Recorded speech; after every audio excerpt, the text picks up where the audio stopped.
Welcome to Impact Headlines. US retail sales remain lackluster in May. APAC tourism to continue recovery, says Fitch Ratings.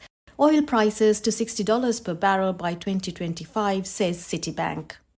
US retail sales rose by just 0.1% in May, up from a 0.2% decline a month earlier. This shows that economic activity in the second quarter continues to remain lackluster as households hold back on spending. This data is expected to prompt the Fed to start cutting rates from September, which currently remain at a 16-year high of 5.5%. Although demand remains low, the World Bank expects the US economy to grow 2.5% in 2024. Impact on Sri Lanka. The United States is Sri Lanka's largest export market. In the first 4 months of 2024, exports to the United States fell to $895 million, down 2.2% from a year earlier. Stronger demand from the US citizens will help the island nation to reduce its expanding trade deficit.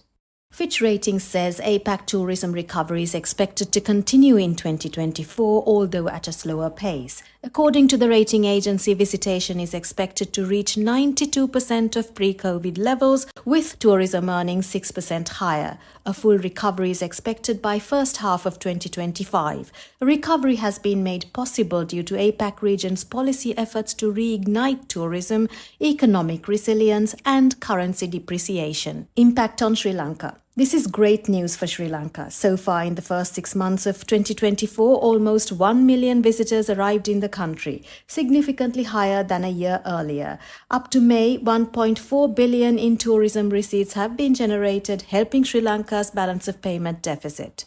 Citi Bank forecasts oil prices to drop to $60 per barrel by 2025, citing inventory build-ups after a tight market this summer. This forecast was also supported by the OPEC Plus group's indication to increase oil supply from the fourth quarter this year.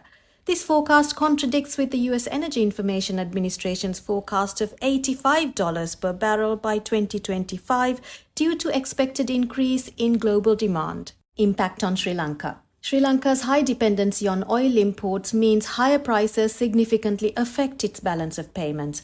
While the country's foreign exchange reserves have improved in the recent months, they still remain dangerously low at just under 3 months of imports. And that's the wrap for this week. Subscribe to our YouTube channel to stay updated on the latest developments in Sri Lanka.